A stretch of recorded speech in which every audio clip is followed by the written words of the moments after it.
Nyalakan wiper. Oke, berarti depan kita.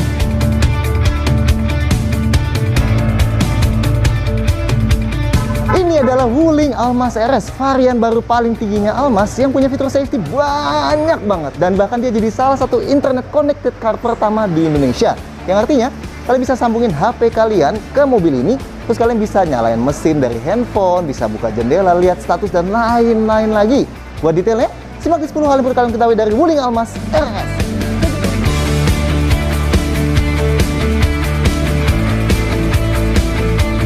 Satu, varian RS. Kalau RS di Honda itu singkatan dari Road Sailing, RS di Audi singkatan dari Rennsport, dan RS di Ford Focus singkatan dari Rally Sport. Nah, RS di Wuling Almaz ini artinya beda lagi. Kepanjangannya Rising Star atau bintang yang lagi naik. Anyway, varian Almaz RS ada 6. Almaz RS EX 5-seater dan Almaz RS EX 7-seater, Almaz RS EX Plus 5-seater dan Almaz RS EX Plus 7-seater, dan yang paling atas Almaz RS Pro dan Almaz RS Pro dengan opsi velg 18 inci. Pilihan warnanya ada 5, putih, silver biasa, dan silver kecoklatan, merah, dan hitam. Yang EX sama EX Plus sama-sama single tone. Yang Pro pilihan warnanya sama tapi dual tone ya, alias pion, dan atapnya warna hitam gloss. 2. Internet connected. Nah, ini yang paling menarik dari Almaz RS. Kita bisa kontrol mobilnya pakai handphone kita dari mana aja. Yes, Almaz RS jadi salah satu mobil internet connected pertama di Indonesia yang sistemnya Wuling sebut WISE, Wuling Interconnected Smart Ecosystem. Ini artinya di dalam mobilnya ada SIM card khusus yang ngebuat Almaznya selalu nyambung sama internet. Jadinya bisa kita kontrol sama handphone yang udah disambungin ke nomor VIN mobilnya. Jadi ingat, nggak bisa sembarang handphone. Kontrolnya pakai aplikasi My Wuling Plus dan fungsinya cukup banyak nih. Kita bisa buka tutup kunci mobilnya, bisa buka kunci bagasi doang, bisa buka dan tutup semua jendela mobilnya. Dan paling asik, bisa nyalain mesin mobilnya pakai HP dari manapun. Jadi buat manasin mesinnya ini yang bakal mati lagi secara otomatis dalam 10 menit kalau mobilnya nggak dibuka sama kita. Dan bisa juga nyalain AC langsung dari sini buat dinginin kabin. Jadi masuk mobil bisa langsung adem. Dan kayak yang kita bilang, kita bisa lakuin ini dari mana aja pakai HP kita. Nggak perlu ada kunci mobilnya dari dekat kayak remote engine start biasanya. Super canggih! Oh, dan karena internet connected car ini, kita juga jadi bisa ngecek lokasi tepat mobil kita di mana. Jadi seandainya mobil dicuri gitu ya, nggak perlu pasang GPS tracker lagi. Udah ada ini. Dan ada geofencingnya. Jadi, kalau tiba-tiba keluar dari radius yang kita set, kita bakal langsung dikasih peringatan. Nice! Dan karena HP-nya udah terhubung juga, jadi kita bisa mirroring aplikasi di handphone secara wireless ke head unit. Jadi bisa pakai beberapa aplikasi kayak Joox buat streaming lagu, atau bisa chat langsung dari mobil, mau pakai keyboard atau pakai voice command-nya. Bener-bener canggih. Tapi favorit kita, ada satu fitur yang ngebuat kita bisa jadi ninggalin kunci mobilnya di rumah aja, dan jadinya kita cukup bawa HP ini aja. Namanya Bluetooth Key. Jadi kalau kita lagi buka aplikasi ini dan masuk ke data mobil kita bisa goyangin HP-nya kayak gini dan fitur Bluetooth Key-nya bakal aktif. Nah, ini artinya pas Bluetooth Key-nya aktif, HP kita jadi kunci mobil kita. Jadi kita bisa deketin mobil kita pakai HP kita buat manfaatin passive entry-nya. Bisa juga tekan tombol start stop mesinnya. Dan kalau HP ini kita jadiin kunci, kita bisa jauhin aja mobilnya sambil bawa HP kita. Dan dia bakal kekunci sendiri. Alias jadi ada tambahan fitur walk away lock pakai HP ini. Bahkan Wuling bilang ke depannya, fitur kunci Bluetooth ini bakal diperluas. Jadi kita bisa kirim kode khusus ke teman kita. Jadi seakan kunci kita bisa kayak dipinjemkan ke mereka tanpa ngasih secara langsung. Akhirnya mobil berfitur masa depan di harganya masih cukup akal. Super nice, kita nggak sabar cobain lengkap pas kita tes lengkap nanti. 3. Hampir nyetir sendiri. Nah, ini yang kedua terkeren dari Almaz RS. Sekarang ada fitur safety aktifnya yang termasuk di fitur WISE tadi. Kalau kalian nggak tahu fitur safety aktif itu apa, kurang lebih sih mirip fitur iActive Sense di Mazda, Safety Sense di Toyota, atau Honda Sensing di Honda gitulah. Nah, di Almaz RS ini disebutnya ADAS atau Advanced Driver Assistance System. Sebenarnya itu namanya cukup umum sih, rata-rata juga namanya itu. Sebenarnya sistem ADAS gini bukan hal yang super baru ya, tapi dia bisa ada di mobil yang harganya termasuk cukup terjangkau gini. Nah, itu termasuk sangat baru di Indonesia. Jadi ini memanfaatkan kamera monokular di atas sini dan millimeter wave radar di bawah sini buat bisa mendeteksi jalanan di depan dan sekitarnya supaya bisa menyiapkan mobilnya buat beberapa fitur ini. Pertama, Adaptive Cruise Control. Sekarang Almas RS jadi mobil termurah di Indonesia yang ada fitur ini yang sebelumnya dipegang sama Mazda 3. Ini fitur buat mempertahankan mobil di kecepatan yang kita set. Tapi kata adaptif di sini artinya mobilnya juga bakal menjaga jarak sama mobil di depan kita dan bakal menyesuaikan sendiri kecepatan kita biar tetap sesuai sama jarak yang kita set dengan mobil di depan. Tentu dekat jauhnya mobil sama depan kita juga bisa kita set juga. Ini jadi kalau mobil depan memelan, mobil kita bisa memelan sendiri. Dan pas dia kenceng lagi, mobil kita juga bakal kenceng lagi. Dan pas mobil depan keluar dari depan kita, mobil kita bakal naikin kecepatan sampai ke kecepatan yang udah kita set tadi. Dan Adaptive Cruise di Almas RS ini juga udah termasuk band Cruise Assistance yang bakal otomatis memelankan kendaraan pas Adaptive Cruise-nya aktif dan mobilnya lagi masuk belokan. Kan sering tuh lagi pakai fitur Cruise Control pas mau belok panik sendiri soalnya jalan tetap kenceng.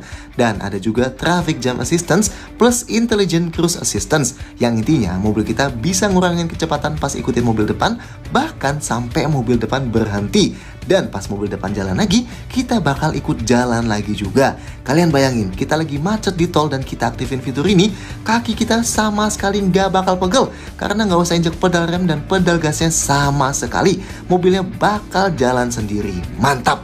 Ada lane departure warning juga yang bakal ngasih peringatan pas mobil keluar lajur tanpa kita kasih lampu sein.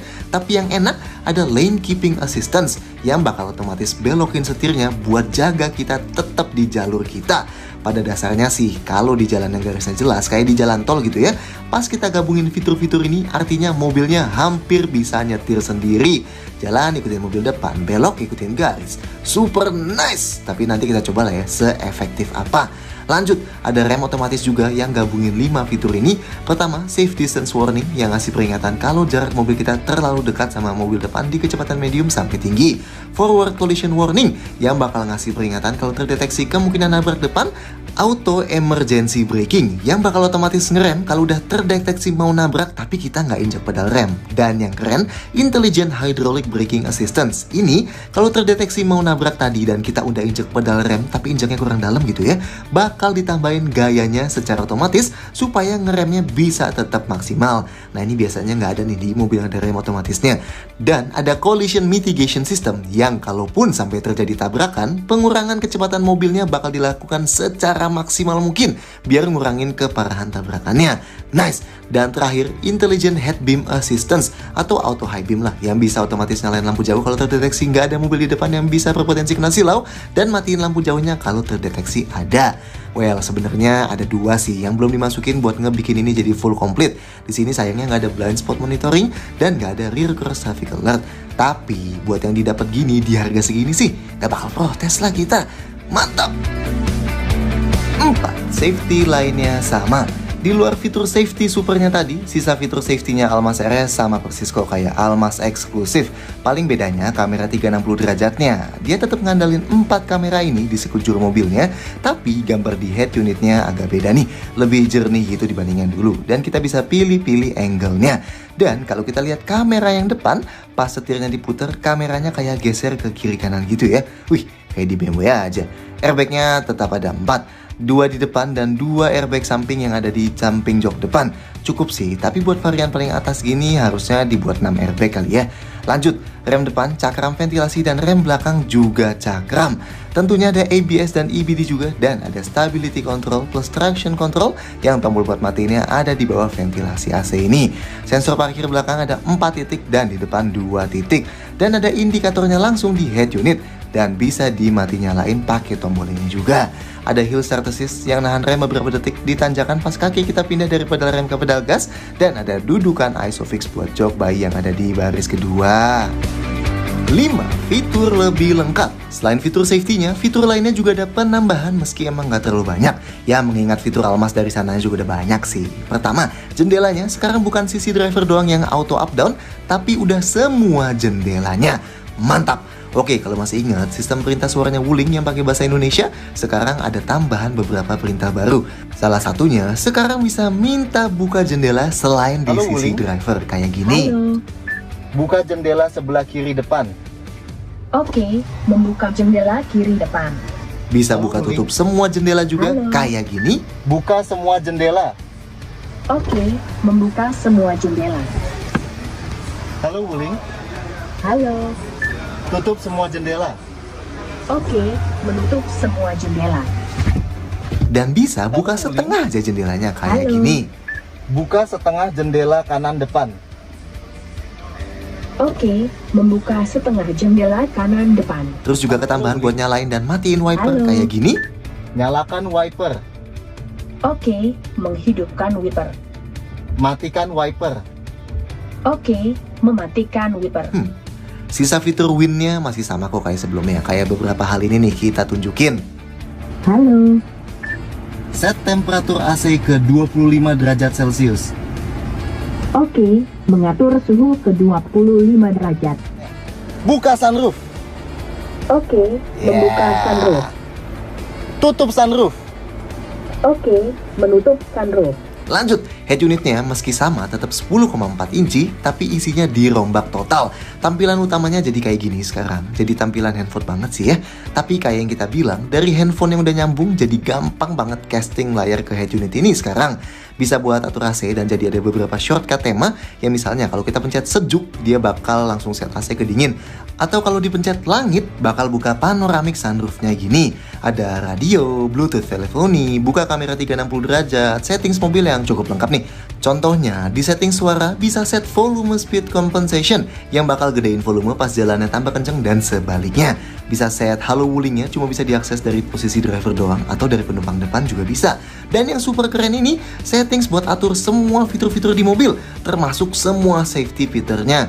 Bisa buat aktif atau nonaktifin fitur buka tutup jendela pakai remote kunci, dan sekarang ada opsi buat full tutup semua jendela pas kita kunci pintunya. Terus pas buka kunci pintu pakai remote mau langsung semua pintu atau pintu driver dulu aja. Auto lock dan auto unlock bisa diatur. Mati nyalain one touch triple turn signal, nyalain lampu kabin pas masuk seberapa lama, ngatur fitur follow me home seberapa lama, dan pas kita pencet tombol unlock apakah mobilnya mau kedip aja atau sekalian ada bunyi klaksonnya. Mati nyalain spion lipat otomatis, fungsi service wiper buat naikin batangnya, dan mati nyalain sistem wireless chargernya. Nah, fitur navigasi, streaming lagu, dan chat ini harus koneksiin HP kita ke aplikasi My Wuling Plus-nya dulu ya. Nah, atur AC-nya tetap dari head unit juga, tapi tampilannya ikut berubah ya. Yang baru, sekarang ada ionizer atau pembersih udara.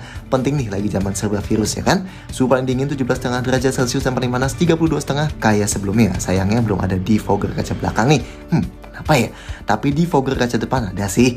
Yang kabin tengah tetap dapat ventilasi AC yang anginnya sharing dari depan, sedangkan yang baris ketiga dapat kontrol AC tambahan gini. Nice. Instrumen clusternya sebenarnya tetap mirip kayak Almas Improvement sebelumnya. Bedanya karena ada adaptive cruise control, jadi ada menu tambahannya aja.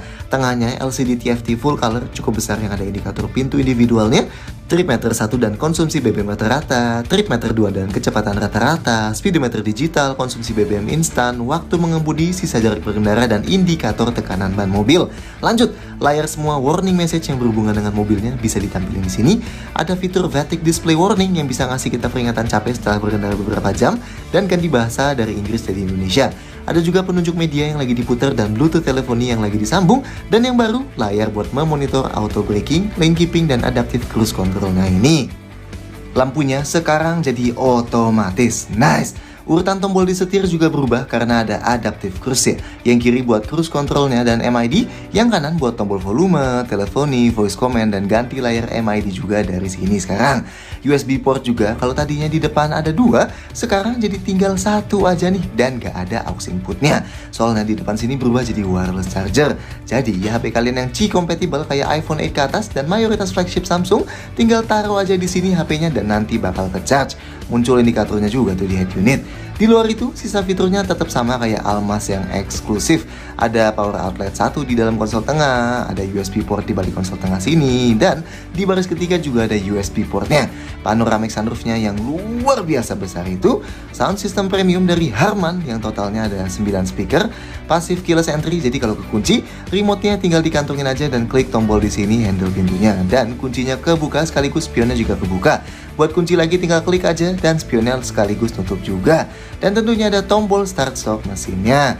Ada rem parkir elektrik, auto vehicle holding atau biasa dikenal dengan brake hold, tombol lock dan unlock di sini, plus buat mati nyalain AC paling belakang, spion lipat elektrik, buat atur ketinggian lampu depan, dan buat set brightness instrument cluster dan wipernya ada intermittent variable. 6. Eksterior lebih sangar. Nah, selain fiturnya, Wuling juga ngasih ubahan ketampilan luarnya Almas RS supaya sekilas orang bisa langsung bedain varian ini sama varian Almas biasa. Depannya, grillnya dibuat lebih lebar nih dan dibuat hitam semua. Yang bagian dalamnya juga kelihatan beda juga. Plus ada logo RS yang emblemnya merah putih. Cie, Indonesia banget ya. Oh, dan emblemnya Wuling juga di sini dijadiin chrome kayak gini nih. Nggak merah lagi kayak yang sebelumnya, banyak banget diganti sama pemiliknya dulu. Lampu di bawah isinya dibuat kehitam-hitaman juga. Dan paling kelihatan, jadi ada list super panjang warna merah yang menembus kedua housing lampu di bawah tadi, biar makin sporty. Dan ada tambahan lips juga di bawah yang dikasih motif ala-ala carbon fiber. Detail lampu depannya sama persis kayak dulu. Diarelnya di atas, lampu besar dan lampu jauhnya LED projector, fog lampnya halogen, dan lampu seinnya dari diarelnya yang ganti warna.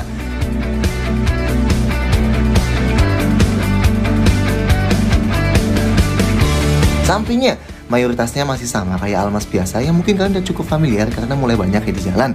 Paling beda velgnya, tetap 17 inci tapi motifnya beda nih, kayak gini.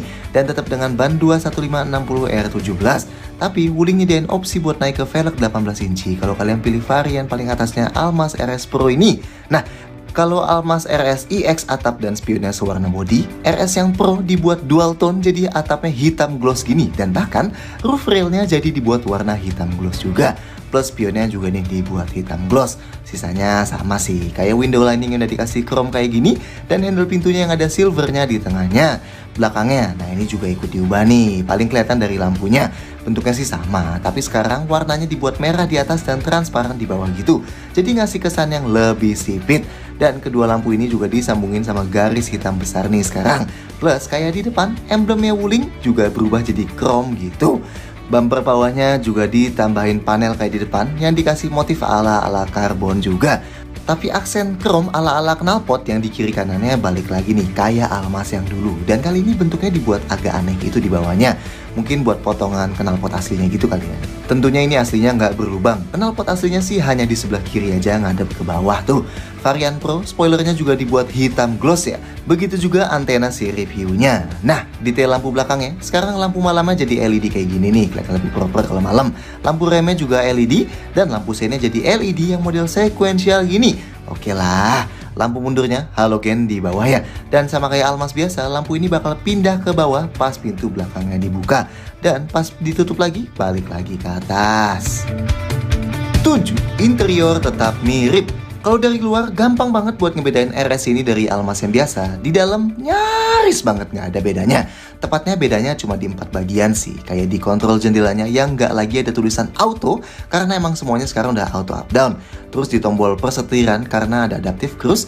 Di tombol fitur yang sebelah kanan karena keisi lane keep. Dan di depan tuas transmisi yang karena ada dudukan wireless chargernya jadi kayak gini sekarang. Sisanya sih sama persis kayak interior Almas standar. Kayak dashboard yang kelihatan futuristik karena ada layar besar itu di tengah dan ada bahan kulit di tengah-tengah dashboardnya. Panoramic sunroof raksasa yang ngasih kesan super lega. Door trim yang kelihatan banyak lekukannya, tapi sayangnya sih bahan kulitnya hanya ada di sandaran tangannya aja ya. Dan setiap joknya yang udah dilapis bahan kulit sintetis berwarna hitam gini dan jahitan putih yang termasuk sangat lembut buat dipegang. Oh, dan setirnya yang bagian bawahnya rata itu juga udah dilapis kulit ya. Sayangnya sih yang dari dulu banyak ditunggu orang kayak ambient lighting tetap belum ada nih, tapi ya masih no problem lah. Rasa duduknya sama persis kayak di Almas biasa. So, kita pakai footage yang dulu aja nih. Pintunya masih luar biasa berat dan enaknya bagian bawah pintunya nge-cover sampai bawah gini. Jadi kalau mobilnya habis kotor-kotoran, bagian sini terlindung dan kaki kita nggak bakal kena kotor. Napak ke dalamnya termasuk cukup tinggi lah, khasnya SUV monokok gini. Posisi duduknya juga termasuk lumayan tinggi, jadi visibilitas keluarnya termasuk bagus. Pengaturan jok driver elektrik ya, 6 arah. Sedangkan yang penuh penumpang depan, manual, slide dan recline aja. Headrestnya hanya bisa naik turun, tapi udah termasuk sangat ergonomis buat nyetir sambil sandaran kepala, jadi kepala kita nggak ngedanga. Sandaran tangan di tengah udah dilapis kulit jadi empuk juga, sedangkan yang di pintu juga udah dilapis kulit jadi empuk juga ya. Seatbeltnya bisa dinaik turunin, setirnya sayangnya hanya bisa tilt naik turun aja. Untungnya posisinya cukup jauh dari dashboard nih. Sandaran kaki kiri driver ada gundukan dan ada pad plastiknya. Detail lain di depan, lampu kabinnya LED nih, nice. Sun visornya yang kanan ada card holdernya, dan di kiri kanan sama-sama ada kaca yang bisa ditutup buka dan ada lampu LED-nya, mantap. Pegangan tangan di depan hanya ada di sisi penumpang depan aja, di driver nggak ada. Tapi uniknya, di depan aja ada gantungan bajunya nih. Spion tengahnya pakai model day and night manual, alias kalau silau tinggal dicetekin aja.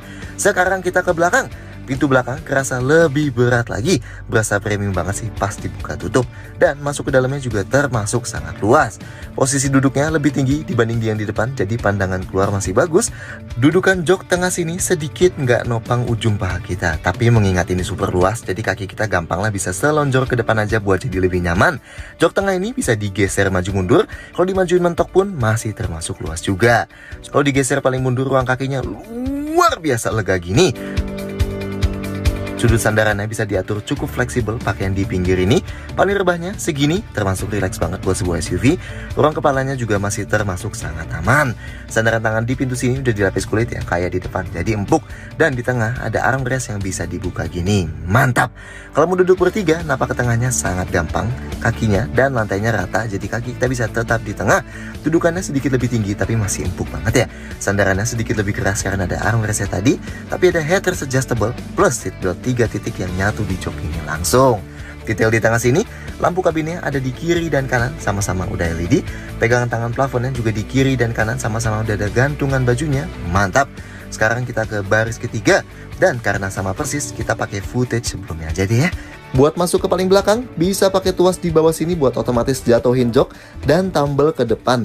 Atau bisa juga pakai tuas yang ada di atas ini buat jatuhin yang sama persis ke depan gitu. Atau dibuat maju gini joknya. Masuk ke belakang termasuk tinggi banget dan emang agak sulit buat yang tingginya di atas 170 cm. Ruang kakinya sebenarnya masih termasuk aman kalau jok tengah dibuat paling maju.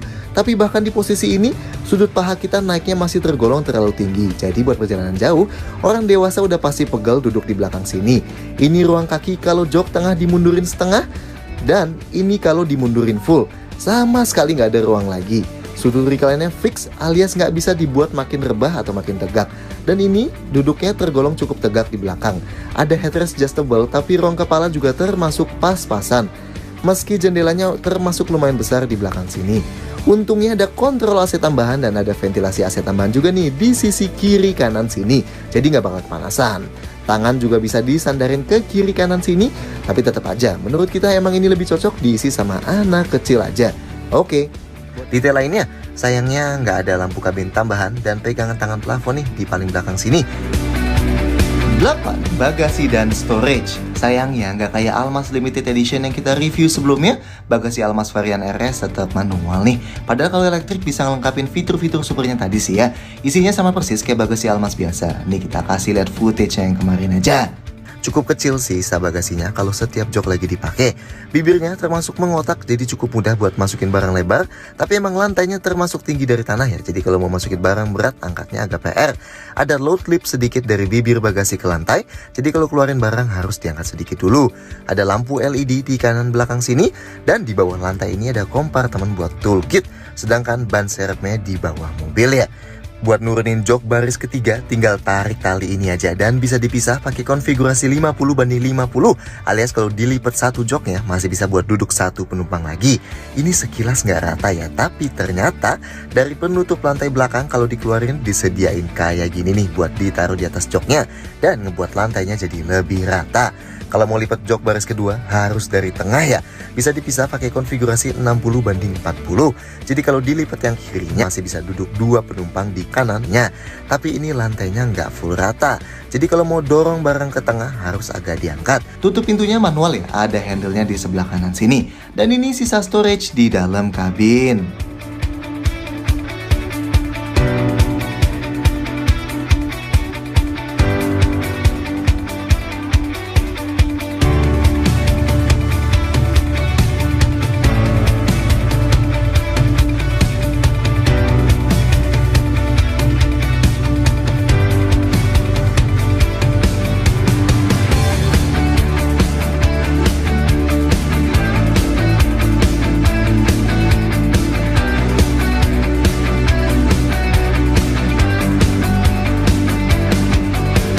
9. Mesin tetap sama. Mesin Almas RS nggak ada bedanya sama sekali kayak Almas standar ya. Tetap mesin 4 silinder 1500 cc dengan turbo, tenaganya 140 HP alias mirip-mirip sama mobil 2000 cc tanpa turbo lah. Tapi torsinya 250 Nm, mirip dan malah lebih besar dibanding torsi mobil 2500 cc tanpa turbo. Transmisinya tetap CVT yang bisa mensimulasikan mode manual 8 percepatan, dan ada mode Eco buat menekan output tenaganya supaya lebih smooth nih. Dan tentunya ini penggerak roda depannya. 10. Detail-detail lain. Kayak produk wuling lainnya di Indonesia, Almas juga dirakit lokal ya di pabrik wuling di Cikarang. Nice. Bensinnya disarankan pakai oktan minimal RON 92 sekelas Pertamax, Shell Super, dan BP 92 ya. Garansinya juga standarnya wuling lah, 3 tahun atau 100.000 km, tapi dapat garansi khusus buat komponen penting mesin dan transmisi selama 5 tahun atau 100.000 km. Dan kalau ambil Almas RS ini selama masa pre-book, dapat juga free biaya jasa dan servis selama 5 tahun atau 100.000 km. Nice! So, gimana menurut kalian soal wuling Almas RS ini? Silahkan sampaikan komentar kalian di bawah, klik like, dan jangan lupa subscribe ke channel YouTube Car Indonesia semangat dengan video-video kayak gini lainnya. See you next time!